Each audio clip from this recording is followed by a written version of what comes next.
Lockbox, Chapter 41. In quantum physics and the theory of entanglement, the multiverse hypothesis asserts that each universe could have its own laws of operation. You can move between universes, but you can't change its unique laws of physics. This voice of her thoughts was running through Sarah's mind when she awoke. She saw Rhonda Donaldson and Father Seraphim standing around her. She was back home in her trailer, lying on her bed in her bedroom. She immediately asked, Father Seraphim, the letter written by St. Augustine, Bishop of Hippo, in the year 415, I need to see it. Do you know where I can retrieve it? Father Seraphim raised an eyebrow. Curious request upon your return. I am confident the letter can be found in the Nolan Library's collection. They have an extensive set of writings called Nicene and Post-Nicene Fathers. If memory serves, I believe you are referring to letter 159 in the St. Augustine corpus. The next day, Sarah made her way to Nolan Library on the Boulder University campus.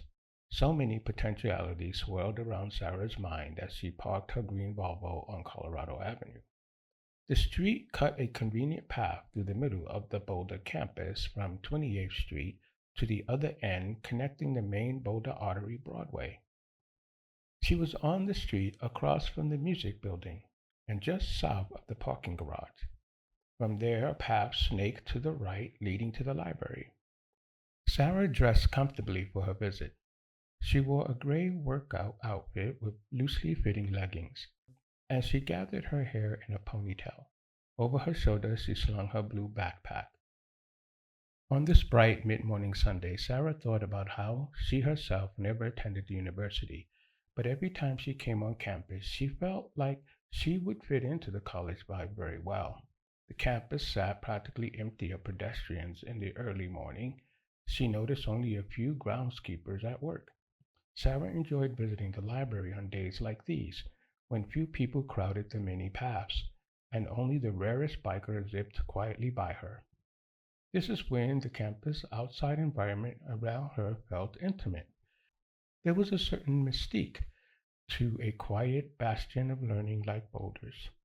She had a lot on her mind, and the presence of too many people and too much noise had a tendency to short-circuit her concentration.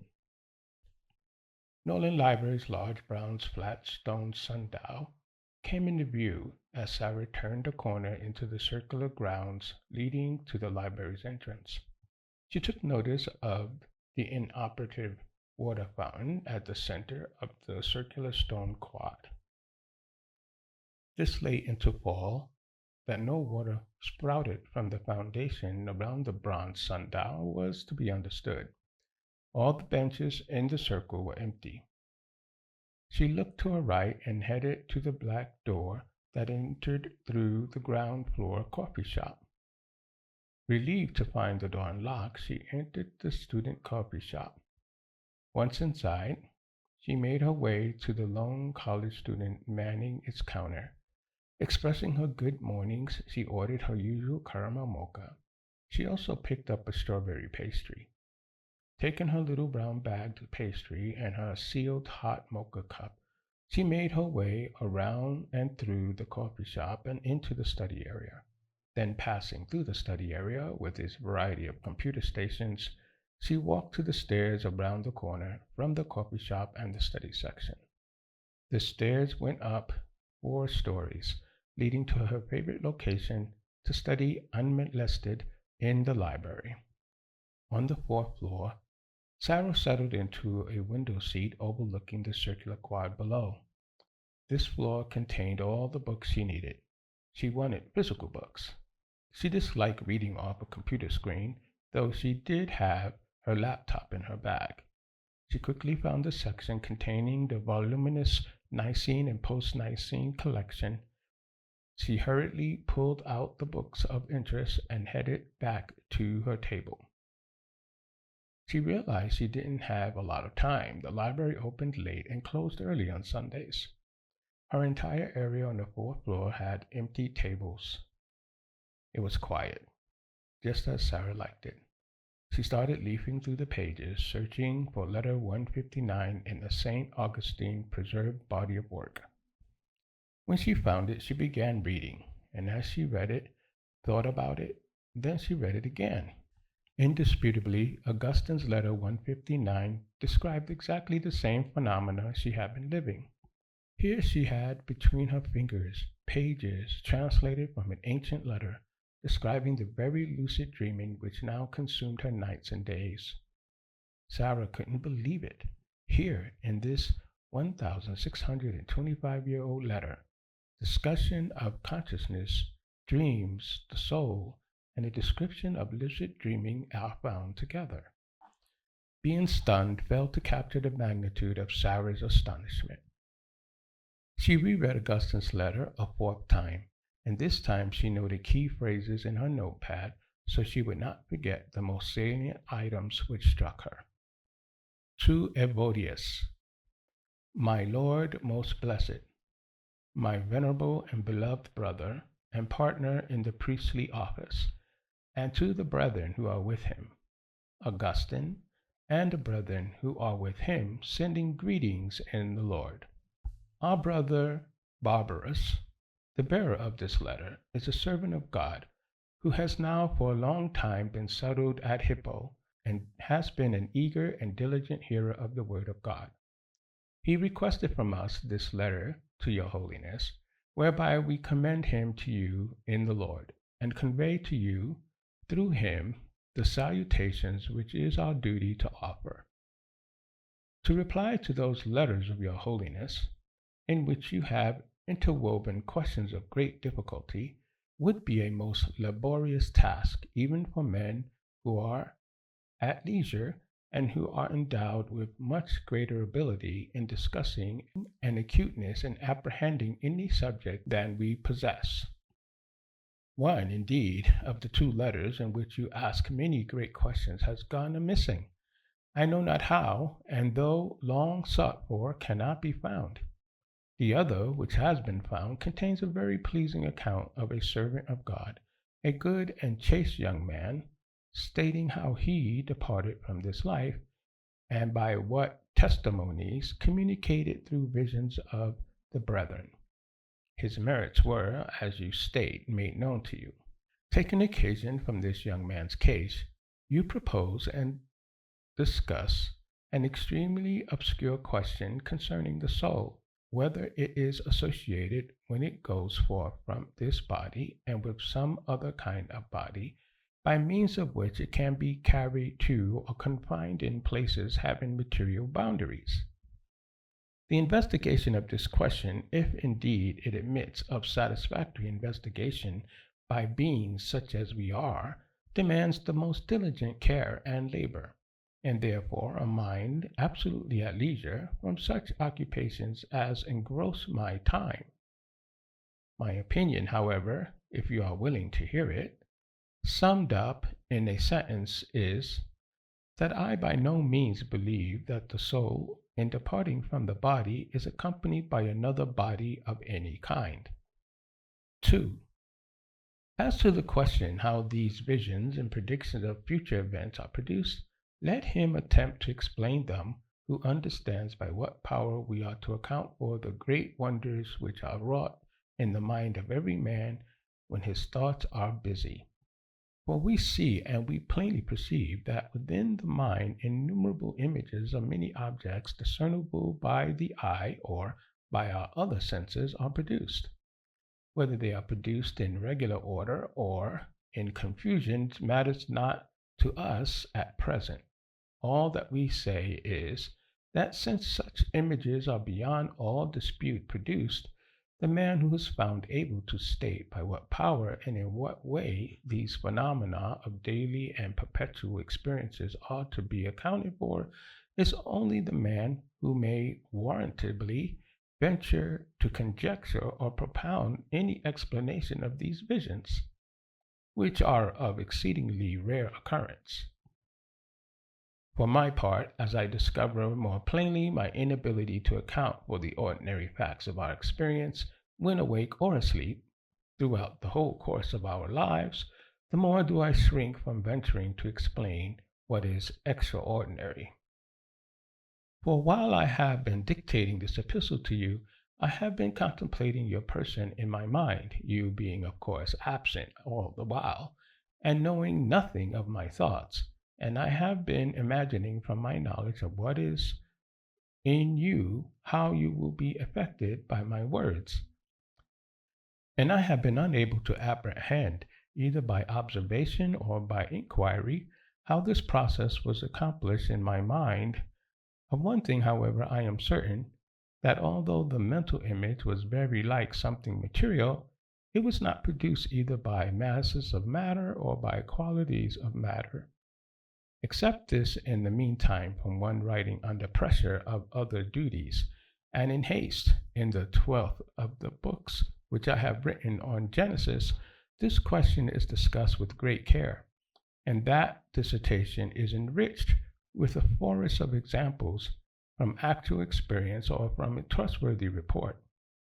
How far I have been competent to handle the question, and what I have accomplished in it, you will judge when you have read that work, if indeed the Lord shall be pleased in his kindness to permit me now to publish those books systematically, corrected to the best of my ability, and thus to meet the expectations of many brethren, instead of deferring their hope by continuing further the discussion of a subject which has already engaged me for a long time. 3. I will narrate briefly, however, one fact which I commend to your meditation. You know our brother Gennadius, a physician known to almost everyone and very dear to us, who now lives at Carthage and was in other years eminent as a medical practitioner at Rome. You know him as a man of religious character and of very great benevolence, actively compassionate, and promptly liberal in his care of the poor. Nevertheless, even he, when still a young man and most zealous in these charitable acts, had some time, as he himself told me, doubts as to whether there was any life after death. Forasmuch, therefore, as God would in no wise forsake a man so merciful in his disposition and conduct, there appeared to him in sleep a youth of remarkable appearance and commanding presence, who said to him, "Follow me." Following him, he came to a city where he began to hear on the right hand sounds of a melody so exquisitely sweet as to surpass anything he had ever heard. When he inquired what it was, his guide said, "It is the hymn of the blessed and the holy."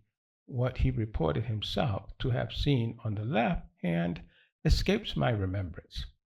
He awoke, the dream vanished, and he thought of it only as a dream. 4. On a second night, however, the same youth appeared to Gennadius and asked whether he recognized him, to which he replied that he knew him well, without the slightest uncertainty. Thereupon he asked Gennadius where he had become acquainted with him. His memory failed him not as to the proper reply. He narrated the whole vision and the hymns of the saints, which, under his guidance, he had been taken to hear, with all the readiness natural to recollection of some very recent experience. On this the youth inquired whether it was in sleep or when awake that he had seen what he had just narrated. Gennadius answered, "In sleep."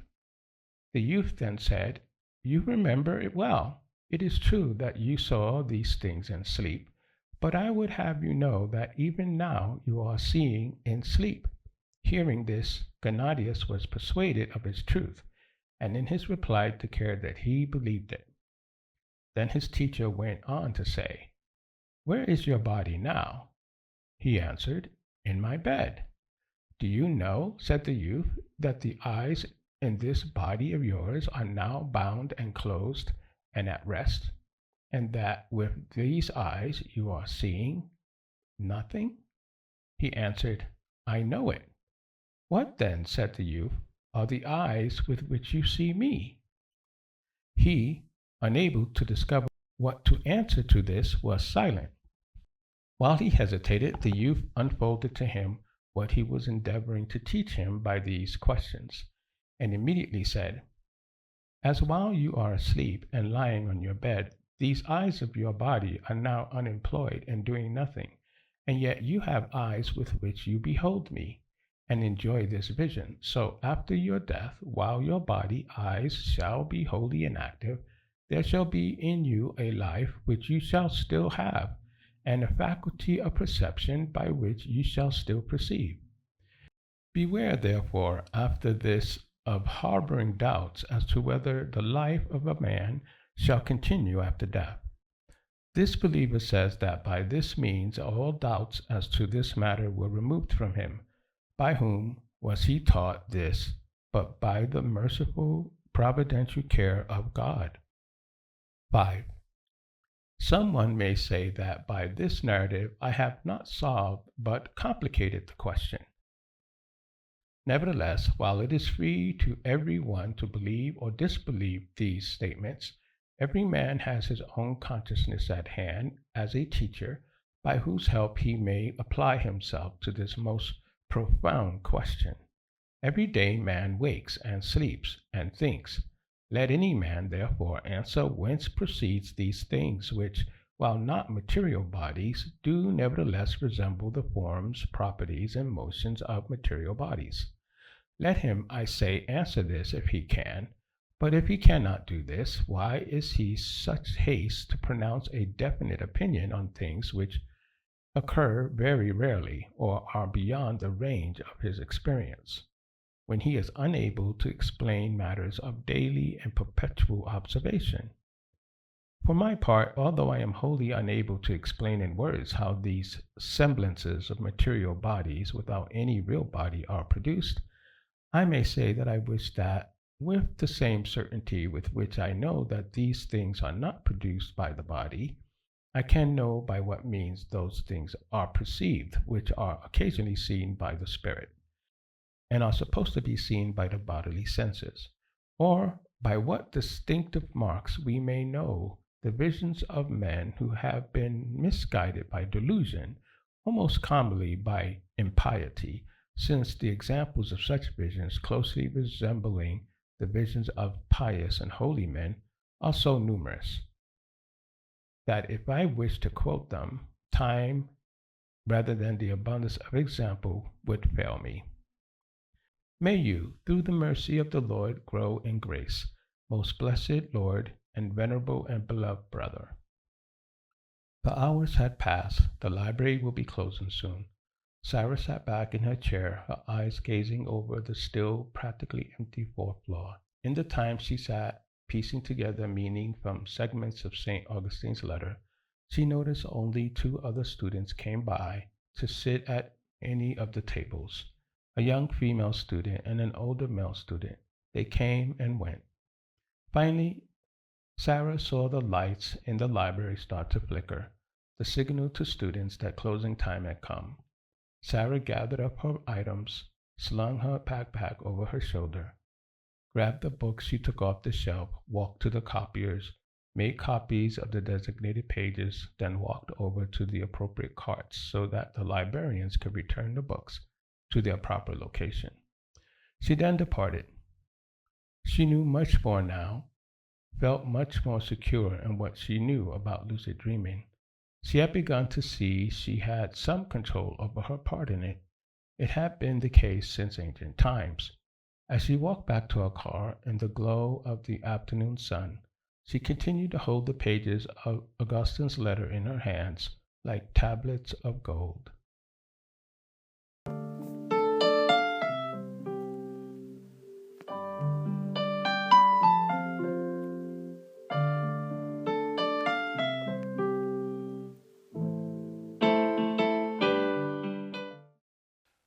Lockbox, Chapter 42. The next day Sara awoke with rejuvenated and emboldened confidence. She had slept through the afternoon into the next morning soundly and undisturbed by dreams or visions. Her trailer home felt so much more solid, so much more precious. The white picket fence, the small garden, the walk up to her front door. Even the stylish appeal of the black furniture in the living room returned for Sara. She opened the shades in the lone living room window to let in the morning sun. Sara was energized. She busied herself cleaning. She dusted off the big screen TV, shined its screen with glass cleaner. She scrubbed away the stains on the blue walls until the blue looked almost new. The clutter was removed from the floors, the shelves, the tops of chairs, and the coffee table which sat prominently in the center of the living room. Sara thought if she was going to live the life of a lucid dreamer, she needed order and organization again. She would clear her home of discordant bric-a-brac and in the process rid her mind of confusion. She would give her subconscious a new template, one in which Sara would not be hampered by mourning. The words in St. Augustine's letter propelled her now to take a more deliberate approach. Every man has his own consciousness at hand as a teacher, by whose help he may apply himself to this most profound question. Sara felt she needed to clear the path so that her consciousness could teach her how to control the dreams of her subconscious. If she succeeded, she might gain more from that part which was a vision. Feeling the potency of the commitment, she cleaned her kitchen, washing the yellow walls as clean as she could. With elbow power and grease remover, she returned the stove to its former white glistening. She washed pots, dishes, and utensils and put them away. When Sara had completed her whirlwind of cleaning around the trailer, she sat down again to her research. She found that some compared the brain to a computer, with neurons standing in for transistors. Others argued the brain may have a quantum quality, non-algorithmic, where the neurons may produce ephaptic fields by neurons' synaptic firing, which made lucid dreamers possible. But this explanation did not preclude Father Seraphim's metaphysical approach, where a greater consciousness was the scaffold of each individual smaller consciousness. Sara thought they could both be true. She remembered Father's statement, everyone is basically an alternate reality. What part of you is you? By quantum theory, both parts of her were her, each existent in its own universe, its own parameters of operation. Sara considered, if there is a true me, must the alternate me be false? Father Seraphim said, there must be a kind of ego death to the alternate self, so that the true self had control. But why must this be so? Cannot both of me be true to myself? In this case, consciousness would be the ephaptic field. The subconscious is like neurons firing or identical quantum particles having unique operations in distinctive universes. With a template by which to focus her wake self, Sara burrowed deep into the science of lucid dreams where her envisioned self existed. She learned lucid dreams can be induced in a variety of ways. One of those ways involved the use of external sensory clues to test reality. When she lay down with the lockbox again, she knew what she would do. Focus on any part of her body, her eyelids, for example. That is what Gennadius' dream guide told him, what St. Augustine had written about in his letter. She ran through in her mind the pivotal exchange in the dream of which Augustine recounted. Then his teacher went on to say, where is your body now? He answered, in my bed. Do you know, said the youth, that the eyes of this body of yours are now bound and closed and at rest, and that with these eyes you are seeing nothing? He answered, I know. What then, said the youth, are the eyes with which you see me? He, unable to discover what to answer to this, was silent. While he hesitated, the youth unfolded to him what he was endeavoring to teach him by these questions. Immediately said, As while you are asleep and lying on your bed, these eyes of your body are now unemployed and doing nothing, and yet you have eyes with which you behold me, and enjoy this vision. So after your death, while your body's eyes shall be wholly inactive, there shall be in you a life by which you shall still live, and a faculty of perception by which you shall still perceive. What then, said the youth, are the eyes with which you see me? He, unable to discover what to answer to this, was silent. While he hesitated, the youth unfolded to him what he was endeavoring to teach him by these questions, and immediately said, as while you are asleep and lying on your bed, these eyes of your body are now unemployed and doing nothing, and yet you have eyes with which you behold me, and enjoy this vision. So after your death, while your body's eyes shall be wholly inactive, there shall be in you a life which you shall still have, and a faculty of perception by which you shall still perceive. The guidance in Augustine's letter gave Sara what she needed. By focusing on some part of her body, not the lockbox, she would be alerted while in a dream that her subconscious was active. Her awake self will be more keenly aware of her alternative self by focusing on parts of her inactive body. Her body would be her anchor. She would liberate both of her beings from any manipulation of the lockbox. A rush of excitement surged through Sara. If the inactive body could be an anchor, why not any other object from her waking world? By these means, Sara reasoned she would achieve more control over her lucid dreams. She would have a wider field of operation suitable to every conjured canvas. Father Seraphim had called this alternative self the soul. Sometimes he would interchange this term with spirit. It made metaphysical sense to Sara. Her closed eyelids would be the clue the eyes of the soul were at work. From that state of wake life awareness, she would be in a position to control the dream parts of any vision. While she pieced these things together, she cleaned her room too. The full-size bed was made, covered with a pink heavy cover. She also vacuumed the pink circular fluffy rug at the foot of her bed, and across from her bed she dusted off the white rectangular dresser top. Seeing the Pooh Bear stickers and posters on her wall made Sara remember Jasmine's sense of humor. These were motifs from the film episode Blustery Day. A mother's statement, life is like a blustery day, came back to Sara. But it didn't make her smile. Life would not be a blustery day for Sara, not anymore. She took the posters down from her wall and peeled off the stickers. She needed clean walls for a purged soul. With this catharsis, Sara determined to sear through any involuntary ego resistance. In this whirlwind of cleaning, she reached her mother's room. This would be her biggest sign to her new focus. The queen bed she tidied and remade. New sheets, new brown covers, a new pillow. She scrubbed the walls with Lysol, taking away even the memory of her mother's scent.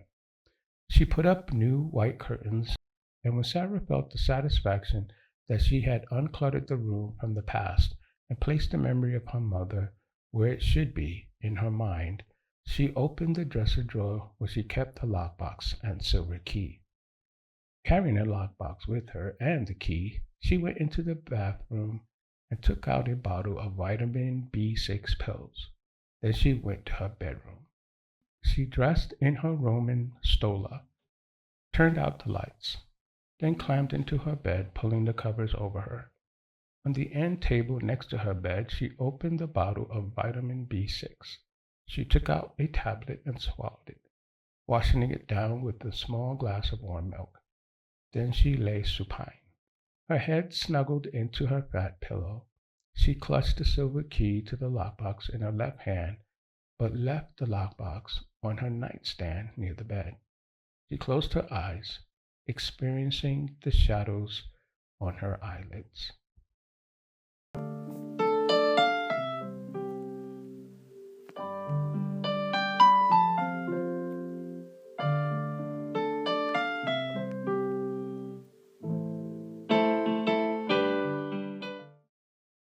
Lockbox, Chapter 43. It was night. In the darkness, a two-story structure loomed above Sara. It looked more like a shadow than a solid building. Sara turned to her new knowledge about lucid dreaming. She focused on her body, her eyelids, let the sensation of her own form steady her in the dark. Yes, I am dreaming of a place, she spoke to herself. Next to her, Prochorus and Aristian appeared, helping John the Aged out of his litter. You're back, said Aristian in his youthful tone. Sara asked, Is this Ephesus? I don't recognize it from before. John the Aged spoke in his ancient voice. We are in Capernaum. A man brushed by Sara and hurried into the building. She didn't recognize him either. What is going on? John hobbled over to Sara. A very important meeting you need to witness. Come. They entered the first-century stone building. Several men and a couple women milled about, dressed in common first-century Palestine attire. Dark, unimpressive tunics that bespoke of a lower socioeconomic class, not Roman. Suddenly, Sara had the feeling of being out of place with a gold-embroidered stola. However, those milling about paid her little mind. It was like the time she found herself standing by the Jordan River with John the Aged, listening to John the Baptist. She remembered that dream. John had explained to her back then that while she could experience them, they could not be aware of her. This does not mean communication would be impossible, but such communication would be indirect and in very extraordinary circumstance. Sara had never tried to communicate with any people in her dreams except John the Aged, Prochorus, and Aristian. The rule, John stated clearly, had no application to those three, which once again confirmed to Sara John the Aged and his companions originated as vision instead of a dream from her subconscious. Even in her visit to the garden paradise, she had been forbidden to communicate with Adam and the woman, who John the Aged called Eve. The trio climbed the outside stairs of the structure, leading Sara up to the second-story room. In the dimly lit room, she saw two men sitting across from each other at a table. The man on the right is a rabbi, whispered John the Aged. Sara observed the white-bearded man with the colorful headdress. He reminded her of the men who accosted the Baptist at the river in one of Sara's previous dreamscapes. The rabbi resembled those men, but his persona radiated a sincerity. This man had to be of the same financial success. The man had a bumpy face, slightly tanned, accented by his white beard. He struck Sara as physically average, neither too tall nor too short, nor plump nor thin. The man gave off a stern, serious energy vibe, which accompanied his sincerity. Turning her attention to the second man sitting opposite the rabbi, she asked, Who's that man? Prochorus answered with awe in his voice, The Lord. The Lord? Questioned Sara. Jesus Christ, the Son of the Father, whispered John the Aged, and the rabbi next to him is called Nicodemus. Listen and hear. Could this be, thought Sara? Could this be the Jesus the Creator described himself as in the garden paradise? The man opposite the rabbi wore a red tunic. The tunic had gold stripes down the left side and the right side, and he had dark brown hair, beard, and mustache. The bronze-hued skin of his body, including his perfectly proportioned face, looked smooth as a calm, glassy sea. He towered over the rabbi, even in a seated position, and his physique emanated strength, energy, total solidity. The man oozed charisma. His large hands sat folded on the table in front of the rabbi. It became apparent to Sara that the bronze hue of this Jesus had its origin in her memories of the iconography in the sanctuary of Father Seraphim's church. And he resembled the Jesus she had already met in her previous dream visions. Sarah noticed another young man there too, and this one she remembered. It was the Apostle John, John the aged in his youth, just like before, as she saw him at the Jordan River. Seeing the young John reminded her of the guide in Gennadius's dream, the one St. Augustine's letter spoke of. To Sarah, this important recollection was proof that a lucid dream was like a soul memory. She balled her left fist tightly and felt the texture of the silver key in her hand. Her reality. She could feel the darkness of her closed eyelids, reminding her of where she was, lying in her bed asleep. She could see the darkness of her closed eyelids and feel their touch, reminding her of where she was, lying in her bed asleep. The voice of the rabbi brought her back to her dream in progress. Rabbi, he addressed this Jesus opposite as Rabbi also. We know that you are a teacher come from God, for no one can do these signs that you do unless God is with him. Sarah was stunned to hear this assertion. She looked to her guides, John the aged, Procrus, and Aristian, but they all simply gestured for her attention to be turned back to the man called Jesus.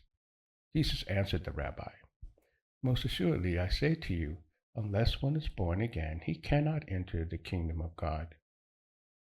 Turning to John the aged, Sarah frantically questioned him. What is he talking about, born again and entering the kingdom of God? You must hear first, then speak, insisted John the aged.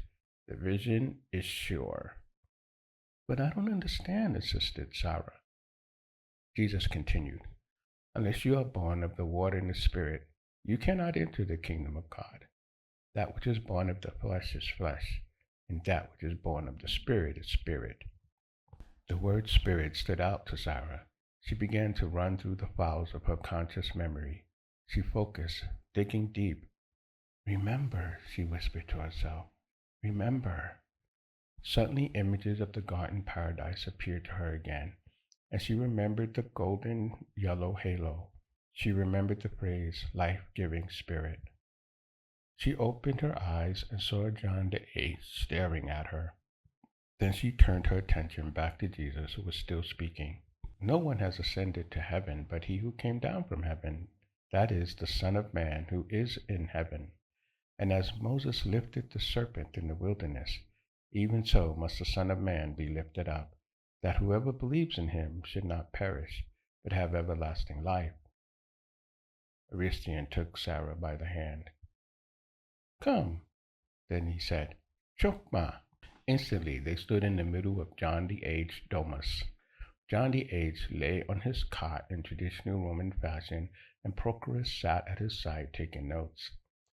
John was just finishing up his story, Sarah lounging across from him. Aristian lounged to the side between John and Sarah. The sudden shift in environment forced Sarah to focus again, recapture her real self. The dream surroundings may have changed, but her wake life still had a grasp on her reality. She was getting better at this. She took control. That which is born of the Spirit is spirit?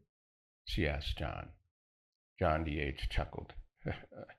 Very good. Right to the crucial point. You are catching on very well, just like your mother. My mother visited that conversation between the two rabbis as well? Aristian cut in as he took an apple from the bowl in front of them. Everyone must be born again the same way.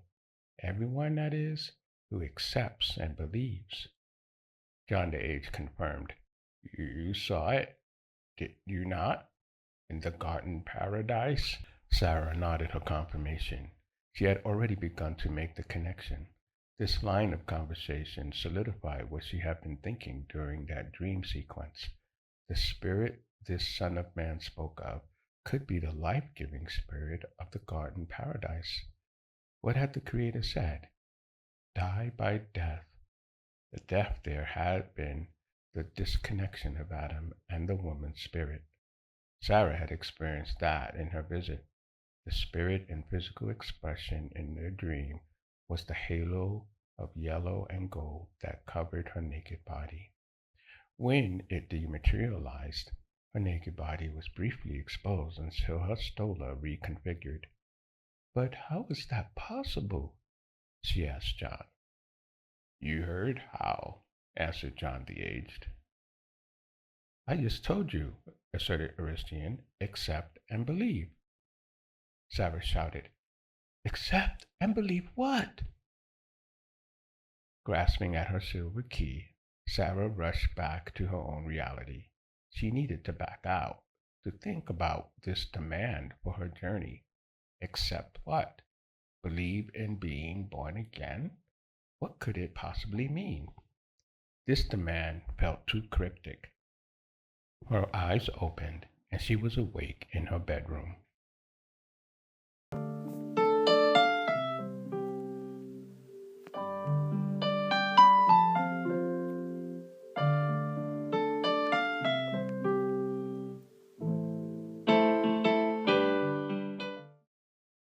Lockbox, Chapter 44.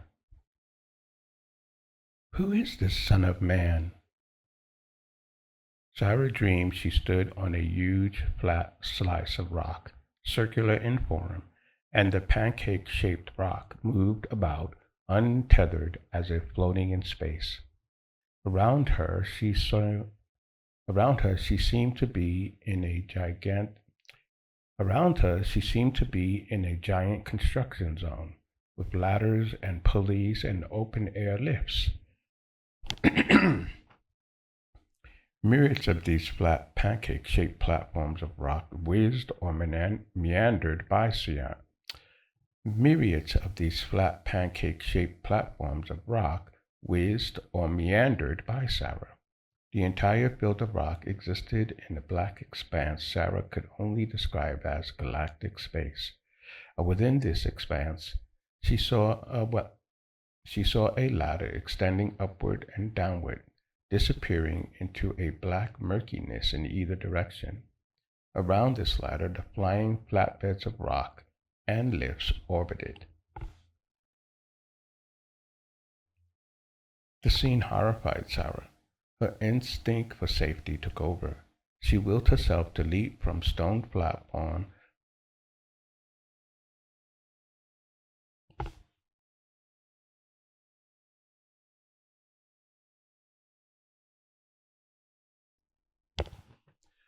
She willed herself to leap from one stone platform to the next, one which floated by.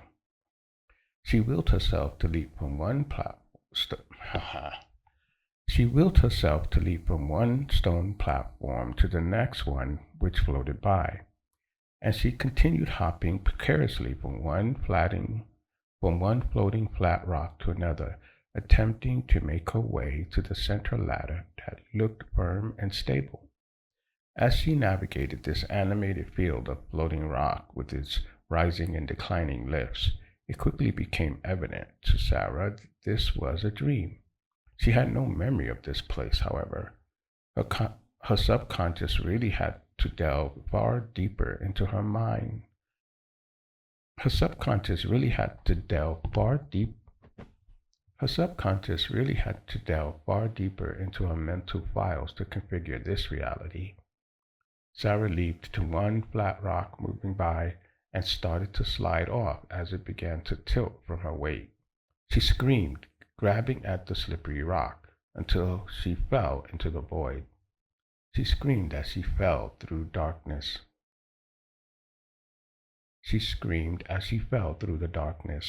Another flat rock came under her. She hit it hard, clutching its edge to hold on. She gasped, her breath caught, and she breathed rapidly, terrified. Fear flashed through her entire being. Her adrenaline rose to full pulse. That was deadly dangerous. She shouted into the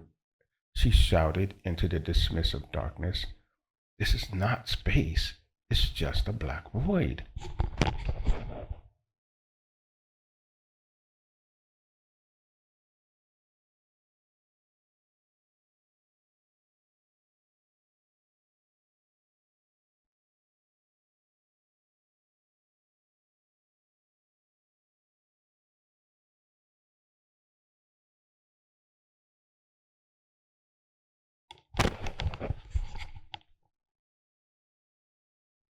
Slowly, carefully, Sarah stood up. Slowly, carefully, Sarah stood up. She had nothing to hang on to as the flat stone moved through the empty space with its orbit seeming to take it out to its furthest point away from the ladder. Sarah kept thinking if only she could get to the ladder. It seemed like the safest object to grab onto.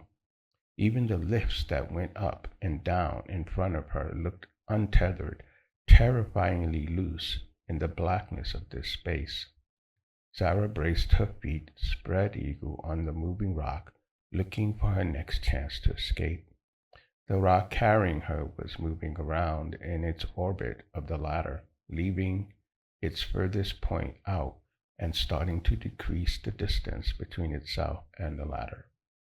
When Sarah saw the rock's approach would intersect with one of the lifts coming down ahead, when Sarah saw the rock's approach would intersect with one of the lifts coming down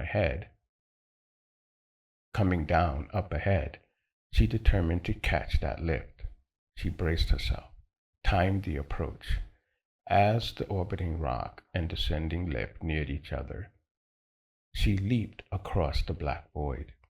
The void had no wind or texture to it, and so she whisked soundlessly through the space toward the descending lift.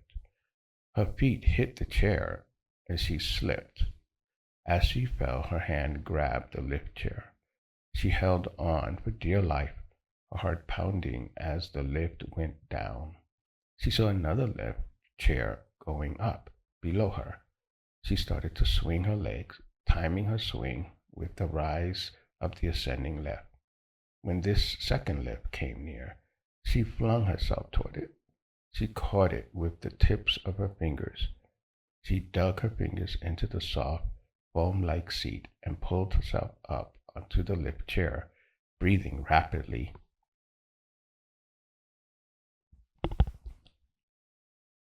The lift went up and up and up into the dark void that seemed to be endless. Sarah had had flying dreams before. However, she could imagine no parallel to what she was going through now. Sarah had awareness, she knew this, but she had no control here. When she tried to focus, she couldn't see anything other than the dream. It was as if she had entered a closed reality. This dream had no exits. Nevertheless, the soft but firm surface of the lift chair under her told her she existed in this place. She tried to wake herself, force herself to open her eyes and make this dream go away, but it would not. Out of rising, uncontrollable fear, she fought with her consciousness, trying to force herself to awaken, all without success. Snared in an unbreakable black web, paralyzed, unable to move, unable to stop the dream, she relented her efforts. Then the black space around her began to change. The lift chair began to slow its rise. The space through which she moved turned into a kind of night air, whereas before Sarah felt she existed in a windless void. Now she could feel the cool of a breeze. Below her appeared out of nowhere what looked like a sea, and around her the night filled with clouds. The lift she sat on came to a floating halt. The clouds in front of her began to part, and as they parted, they revealed night stars brightly twinkling. These stars looked oddly like people to Sarah. She never dreamed of anything like this before. Further in front of her, the clouds shifted themselves into a giant chair. The chair became a golden throne floating in the night sky, and it grew so large it seemed to sit on all the blue sea beneath it and take up what remained of the night sky above it. Then a man came climbing the ladder, and he stepped off it and walked on the clouds to the throne. There he sat. Sarah was mesmerized by the look of the man. He looked like an eternal youth with snow-white, long flowing hair and a beard obscuring his chin. His eyes were dark with a hint of fiery red. The throne he sat on seemed itself to float up, turning on wheels on either side of it. The wheels were burning with fire. The sight filled Sara with dread. A sensation different than fear engulfed Sara, like a horrible wonder. It felt like she was seeing something forbidden. Then, to her surprise, Sara saw the man she had seen in the earlier vision in that upper room, talking to the rabbi. Aristian, Prochorus, and John the Aged called this man Jesus. Here he was in her dream vision again, from which she could not escape. Jesus rode on one of those flat rocks bracketed by clouds. He stood tall and firm like a bronze statue in his red tunic with its golden stripes along the side, and all the stars which resembled men who littered the night sky around the huge throne started to sing as Jesus drew near the majestic man seated on the throne. One like the Son of Man is coming with the clouds of heaven, coming to the Ancient of Days, approaching with the gift of the Spirit of life, and his blood is the key to the kingdom. The Ancient of Days gives him the dominion because he alone is worthy. His authority he receives is everlasting with everlasting life to all who believe and stand fast in his forgiveness. The sight and the song of the starry choir made Sara tremble with fear and cry with wonder. Her body trembled as her senses bombarded her with wild, fluctuating emotions, numinous longing, doubt, desire, happiness, wonder, terror. Then her lips started to descend back into the black void of space until she broke from her paralysis. She awoke with her head resting on her arm, which was bent on the kitchen table. She lifted her head slowly. She gasped with a flood of relief. Home, home, I'm home. She looked around to assure herself. I fell asleep at my kitchen table in the trailer and was given a vision.